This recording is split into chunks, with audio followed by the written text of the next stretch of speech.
bansa sa Southeast Asia. Ikatlo na ang bansa sa mga may pinakamababang marka sa talamak na korupsyon. Mula sa flood control projects hanggang sa isyu ng maletang pera. Malalim na ang problema ng korupsyon na sumasakal sa ekonomiya ng Pilipinas. Inilagay ang bansa sa ikatlong pwesto sa hanay ng mga sinasabing pinakatiwaling bansa sa rehiyon.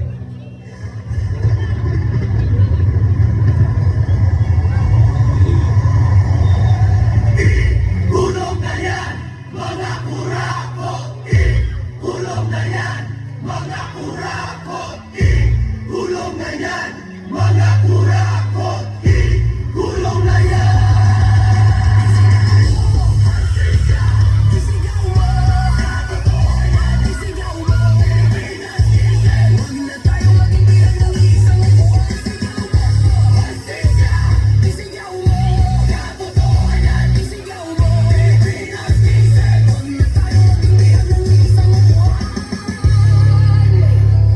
Isigaw mo! Hustisya! Isigaw mo! Katotohanan! Isigaw mo! Pilipinas gising! Huwag na tayo maging bihag ng isang upuan. Tuusin, hindi lang naman kaming mga kontraktor ang nakikinabang dito. Marami din sa inyo, mga politiko, ang nagpapataba ng bulsa sa pangungurakot. Kawawa po talaga ang mga mamamayang Pilipino kasi ninanakaw lang natin ang kaban ng bayan. Sinong umaahon, tayo ba o sila? Mga ngiti nila habang nakalubog ka pa sa tamang taas. Pinaghirapan ang mga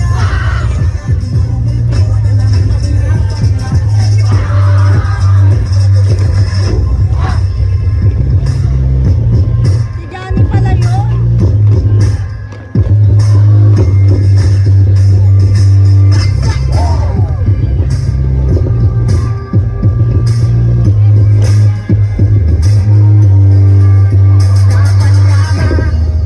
Ang totoo, may hati-hati yan mula sa pinakamataas hanggang sa mga nasa gilid lang ng sistema. Sa patuloy ng pagdinig sa Senado sa mga di umano inurakot na proyekto ng gobyerno, 491 projects. Dapat alam na tama ba din natin ginagawa? Paulit-ulit na lang na ito ang aming simula. Simula ng simula, bakit wala natatapos sa trasa? Kailangan ito ng swelas ng sapatos. Ilang beses na ako, ilang beses na ako. Pati natin subukan at tulungan at umakot, umahagi sa bigat na matagal na natin pasapag tayo ng sakasakit. Ayos na bukas para sa aking mga anak. Ang unang pag-ibigin ng tamang nakatata. Nakangalan sa balota, huwag na tayo mapauto na sa ating kapagyarihan.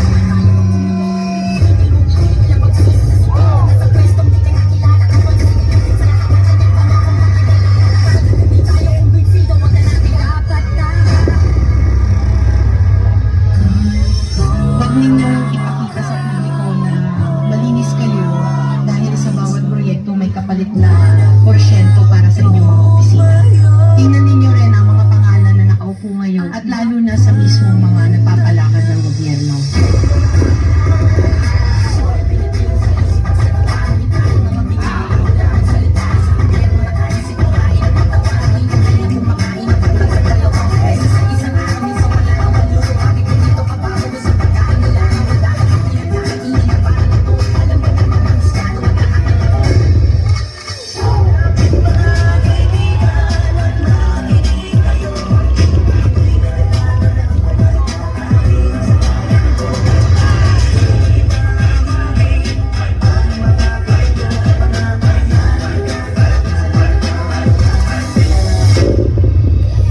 Noong isang taon pa na isiwalat na may mga mali-maletang pera, codename basura, na i-deliver daw sa ilang mga politiko na nagkilala man di mano ng hindi lang bilyones, kundi bilyones ng kickback mula sa pondo dapat ng bayan.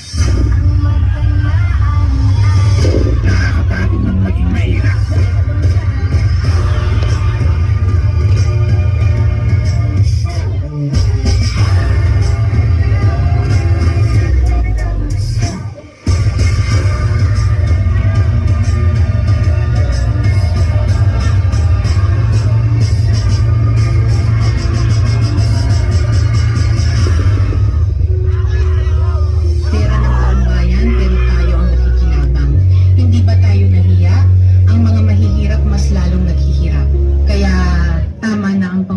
pangangailangan natin.